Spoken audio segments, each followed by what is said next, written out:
todo nuestro público televidente. El día de ayer la Comisión Internacional contra la Impunidad en Guatemala presentó el informe sobre financiamiento y política. En el mismo destacan que los partidos políticos sobrepasaron en alrededor de 300 millones de quetzales el techo establecido para la campaña y además, pues de una manera bastante descriptiva, han presentado las diferentes formas de financiación ilícita a los partidos políticos. Vamos a conversar sobre ello el día de hoy con José Carlos Sanabria, él es analista del Departamento Sociopolítico de ACIES, y con Renzo Rosal, quien es analista político independiente. A ambos, bienvenidos y buenos días. Buenos días, Carmen. Buenos días, Renzo. Muy buenos días, un gusto. Muchas de las cosas pues no sorprendieron porque era algo que pues ya se sabía, se rumoraba. Pero lo que sí llama la atención es 300 millones de quetzales arriba del techo de lo que establece la ley electoral y de partidos políticos. Aquí la pregunta que asalta es, bueno, finalmente, si esto ya está comprobado y que, bueno, no es la primera vez que se dice, porque también Mirador Electoral entiendo que en algunos otros procesos electorales ya había hablado sobre esta situación, ¿es posible hoy por hoy, que se tiene a la vista esta información, proceder a una cancelación eventual de esos partidos, o simplemente porque fue un hecho de un proceso electoral anterior, no pasa nada, no afecta a estas elecciones? Yo creo que es muy difícil pensar que estas estructuras se desarticularon y solo funcionaron para el proceso electoral pasado. Si miembros e integrantes de estas estructuras están participando en partidos que están compitiendo en este proceso electoral, creo que es muy difícil llegar a pensar, sería muy ingenuo que solo utilizaron ese tipo de prácticas en el proceso electoral pasado. Creo que en este sentido la CICIG abre una interesante puerta para que continúen investigaciones y que en este caso se aplique la normativa que está estipulada. El artículo 400L, 400M y 400N del Código Penal estipula claramente cuáles son los delitos electorales a través de los cuales se puede sancionar, e incluso si aplicamos el inciso G de la ley del artículo 21 de la Ley Electoral y de Partidos Políticos, puede incluso llegar a cancelarse el partido político cuando éste incumple la normativa de financiamiento electoral. Entonces yo sí creo que, si bien es cierto, incluso investigaciones de ACIES también de alguna manera habían evidenciado cuáles son las prácticas que utilizan los partidos políticos para gestionar y obtener sus recursos, creo que se abre una interesante ventana de oportunidad que puede hacer en este momento el tribunal y los entes de investigación, pues uso de la información para poder aplicar la ley. ¿Usted qué opina, licenciado Rosal? Sobre todo porque da la impresión de que, si bien se aplaudió mucho este informe, hubo personas que esperaban más. Y cuando me refiero a más, es más capturas, más señalamientos, más pruebas. No. En este caso se presenta de manera descriptiva cómo es que operan estas personas a las cuales se les llama, él mencionaba ayer el nombre, los recaudadores. Pero pues no sabemos si finalmente hay pruebas contundentes como para proceder legalmente en contra de ACI y de los partidos políticos que están involucrados en este tipo de financiamiento ilícito. Diría que precisamente uno de los sentidos, una de las razones centrales del informe, tal como se presentó, que tiene un formato más de orden académico, recopilador de muchas cosas que se han dado con datos y demás, es precisamente el generar un conjunto de presión a las instituciones responsables y a procesos que están en marcha. Y refiero un poquito con más detalle, creo que le pone acento a la necesidad, a la urgencia de la reforma salarial electoral, porque está clarísimo que el talón de Aquiles, la columna vertebral del sistema y de todo lo perturbador que es ahora nuestros partidos, tiene que ver con el financiamiento. Entonces le pone presión a ese proceso y al Congreso en particular, le pone presión, como bien dice José Carlos, al Tribunal Supremo Electoral, porque todo este dilema de cancelaciones sí, cancelaciones no, el tribunal lo ha venido tratando de paliar de alguna otra forma, pero ahora, es decir, el informe le pone sobre la mesa y dice, bueno, ahora ya no hay otro escenario, ya no cabe en el escenario de sanciones ni mucho menos. Y también le pone otras presiones, por ejemplo, a la Fiscalía de Delitos Electorales del Ministerio Público, que aunque tiene un carácter temporal, también le permite el informe decirle a la Fiscalía, mire, le toca, aquí hay posibles casos. Nueva, es decir, exacto. Para las elecciones del 2011 esta Fiscalía no estaba, pero sí era responsabilidad del Tribunal Supremo Electoral de ese entonces haber actuado en consecuencia y también de una Contraloría General. Exactamente, esa era la otra presión revisión que hablaba del tema de la Contraloría de Cuentas. Yo creo que ahora lo que es tirarle esto como bien lo ha planteado el señor comisionado en reiteradas ocasiones, es tirar este tipo de insumos, digamos, a la sociedad y a la institucionalidad pública para tratar de provocar. Yo creo que el sentido profundo del informe tiene que ver con provocarnos también como ciudadanía, de darnos cuenta adicionalmente qué tan permisivo hemos sido a lo largo de, no sé, décadas o más que décadas, en permitir que todo este tema de la escalada de la convergencia entre dinero y política llegue al nivel de lo que hoy tenemos, porque se ha cambiado la ecuación. Antes era los financistas apoyaban a los partidos por tráfico de influencias para decisiones, pero hoy al revés. Hoy las redes, las estructuras de financistas lícitas o ilícitas han tomado posesión de los partidos y los partidos terminan siendo, digamos, parte, digamos, del negocio. José Carlos Sanabria, Tribunal Supremo Electoral que no actuó. ¿Podemos atribuir a que fue negligencia, fue de una forma deliberada que no actuó, o más bien responde a la debilidad institucional a la que siempre se ha apelado? Yo creo que es una mezcla de varias cosas, Carmen. Sin lugar a dudas, creo que el tribunal anterior tenía muchísimo menos voluntad que este.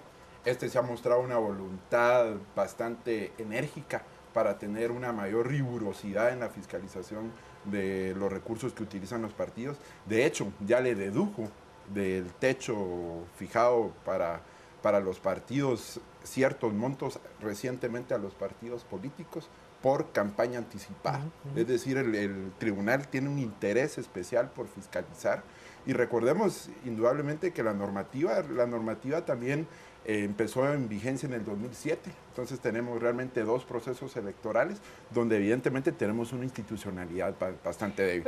Y creo que la auditoría, por ejemplo, aprovechando que la auditoría electoral es una de las unidades que es necesario ver, fortalecer, porque es necesario en este caso que tengan más recursos, que tengan más auditores, porque es imposible controlar la cantidad, la magnitud de... En todo el territorio nacional y por todos los medios. Y por todos los medios. Entonces sí creo que es importante hacer ver.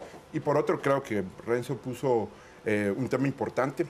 La reforma que presentó el Tribunal Supremo Electoral en materia de financiamiento tiene muchísimos avances, y creo que en esos aspectos el Congreso debería, porque en alguna medida también ya se había identificado este tipo de prácticas, el tribunal tenía conocimiento de ellas y presentó propuestas que buscan atender precisamente esas dinámicas que los partidos políticos están utilizando para financiar ilícitamente a los partidos. Hace pocos días presentaron ellos un informe de cómo iban los gastos de los partidos políticos en esta campaña electoral.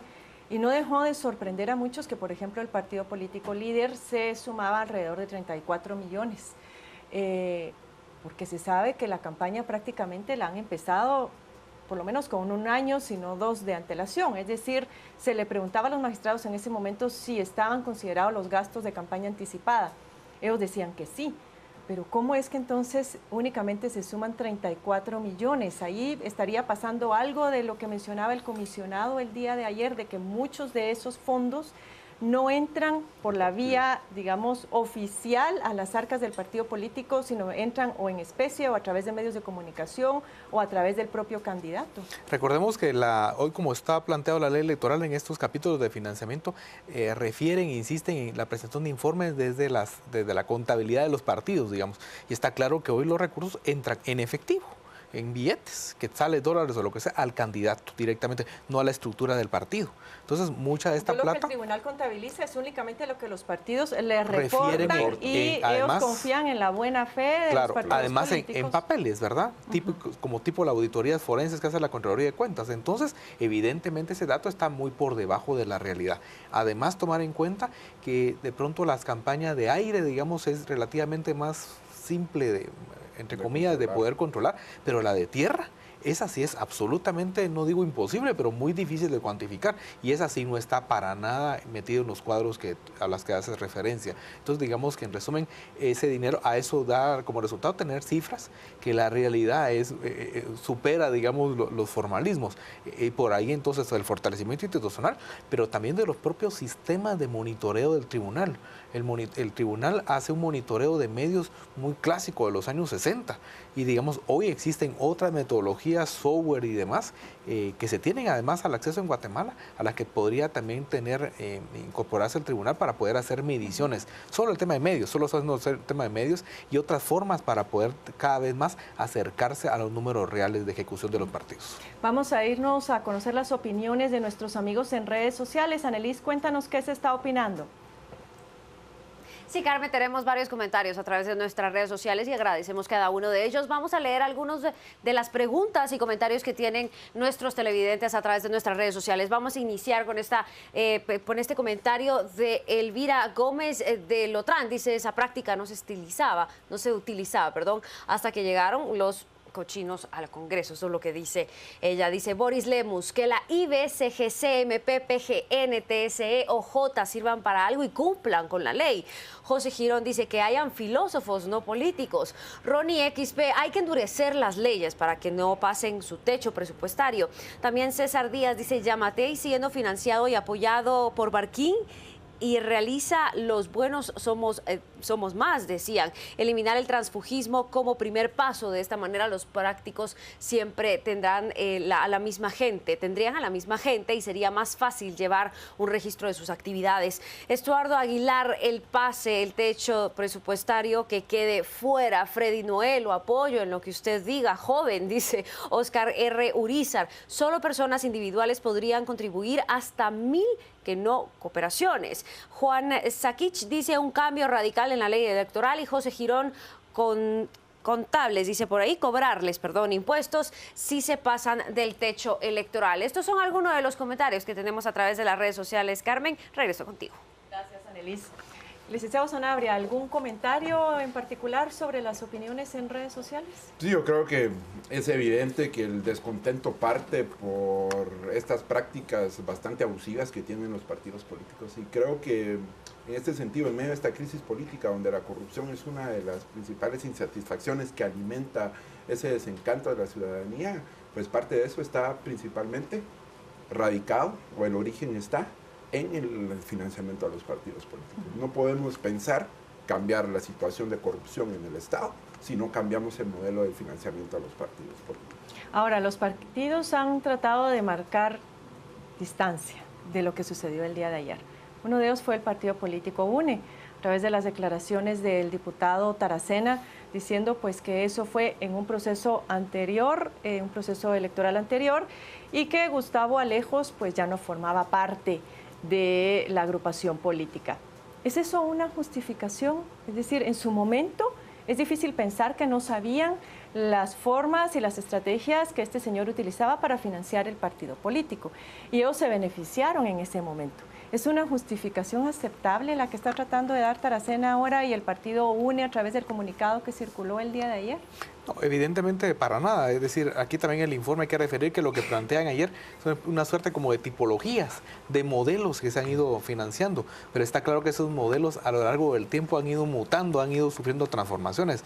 Entonces, creo que es fundamental pensar que, como ya bien planteaba José Carlos, buena parte de lo que sucedió en el 2011, porque con esos datos se presenta el informe, siguen existiendo y ahora se han consolidado para el 2015. Esta fotografía parte 2, por supuesto que habrá que construirla, ojalá a la brevedad, pero para nada sirve que yo me limpie, digamos, trate de un poco de tirarme agua bendita sobre lo que pasó en esa ocasión, cuando está claro que el sistema está tan al nivel de perversión, de densidad, digamos, todas estas prácticas que siguen al día de hoy, y seguramente el informe 2015, si quisiéramos hablarlo así, reflejaría todavía no solamente mayor disparidad en los gastos, sino otras fórmulas que ya las hemos comenzado a ver. Más creativas, que van los bonos, que ahora están repartiendo billetes a la mitad, otro tipo de cosas. La creación de las fundaciones, sobre eso vamos a volver ahora, pero solamente si uno revisa la historia de lo que fueron las elecciones 2007, quisiera recordar aquí el caso de José Carlos Marroquín, quien era el estratega de comunicación del partido político UNE. En su momento, José Carlos denunció la intención de fuentes oscuras del narcotráfico, la intención de poder financiar el partido político. Y él decía que había mantenido una lucha permanente para evitar que ese financiamiento entrara a las filas del partido. En su momento denunció públicamente a César Fajardo por ser una de las personas que él decía estaba ejerciendo presiones sobre él, e incluso si uno revisa los medios de comunicación en ese momento, lo acusó de haber sido él la persona que había atentado en contra de su integridad en ese momento. Finalmente, para no hacer largo el cuento, José Carlos sale del país y todavía vive en el exilio desde entonces. No sabemos finalmente qué pasó, pero me parece que como guatemaltecos tendríamos que retroceder, por eso digo, en el tiempo y analizar este tipo de casos, porque definitivamente no es posible que solamente él haya salido y después de eso ya no se volvió a saber absolutamente nada sobre este caso, ya no se volvió a hacer ni una denuncia, ni mucho menos un proceso de investigación, en donde, dicho sea de paso, la IVE, también se mencionaba dentro de los comentarios, tiene una gran responsabilidad, es decir, es una responsabilidad compartida de varias dependencias. Y creo que tú lo que estás mencionando, Carmen, es muy importante, principalmente porque si hemos avanzado y la CICIG, el Ministerio Público, ha llegado al nivel de presentar denuncias y solicitar antejuicios, en este caso, pues el sistema de justicia tiene que responder. Y la manera en que tiene que responder el sistema de justicia, en algunas medidas, es quitando ese antejuicio, iniciando las investigaciones, ligando el proceso a los culpables, en donde haya evidencias y donde tengan los suficientes elementos, por supuesto. Hay que preservar el debido proceso y posterior a que lo liguen a procesos, también enjuiciarlos. Entonces yo creo que acá ya la sociedad y Guatemala ya no solo necesita, como tú muy bien dices, denuncias, acusaciones, sino necesita también que el sistema de justicia en este momento muestre autonomía, muestre independencia y pueda pues continuar con, llamémoslo de alguna manera, con la parte que le toca de todo este proceso. No podemos quedarnos solo con las denuncias. Lo difícil es cómo controlar las nuevas fuentes de financiación, y aquí regreso a lo que el licenciado Rosal mencionaba, el financiamiento en especie, el financiamiento que puede darse a través del apoyo de algunos medios de comunicación, que ese apoyo no queda contabilizado en las cuentas de los partidos, o las nuevas estrategias de algunos candidatos, que es adquirir medios de comunicación, ya sea impresos, digitales o televisivos, para a través de ellos pues emitir su campaña política. En algunos departamentos de la República, inclusive los grandes caciques tienen un solo canal de cable, y en ese canal de cable se dan el lujo de difamar al contrincante o bien únicamente de ensalzar su propia personalidad y sus planes, si es que los tienen. La nueva ley electoral y de partidos políticos que se encuentra en el Congreso de la República toma en cuenta este tipo de nuevas y creativas situaciones y formas de darle vuelta a la ley. Pensaría que no lo suficiente. Es decir, aquí la práctica, ya lo mencionábamos, ha sido superada supera, digamos, cualquier marco legal. En ese sentido, estas prácticas, cuando ahora descubrimos, durante esta semana que recién estamos finalizando, el tema de las estructuras de los partidos para lavar recursos, ante ese tipo de cuestiones lo que necesitamos entonces es hacer un proceso de reforzar la ley electoral, pero no olvidar que existen otros marcos legales que también hay que meterle mano. Y refiero concretamente, por ejemplo, la ley de bancos. Es decir, en este caso, bajo la égida del secreto bancario, todos estos recursos que muchas veces pasan por el sistema bancario, los bancos privados y demás, pues están fuera del control.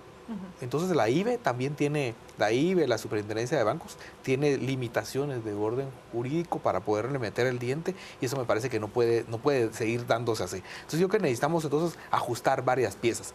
La ley electoral, sí, recordar que esas reformas tendrían que, no solamente la que tenemos ahora en el Congreso, sino también las siguientes, que hay que hacerlas como más constantes, las reformas electorales, para ir poniendo a tono y reducir estas asimetrías, pero además otros marcos que puedan ayudar en buena medida. De lo contrario, el fenómeno va a seguir siempre yendo, digamos, diversificándose y haciendo mucho más creativos las formas, porque no solamente son las formas, sino los actores. A lo que refiere mucho el informe de ayer es los actores que están penetrando los partidos, el financiamiento en general y la política, son otros.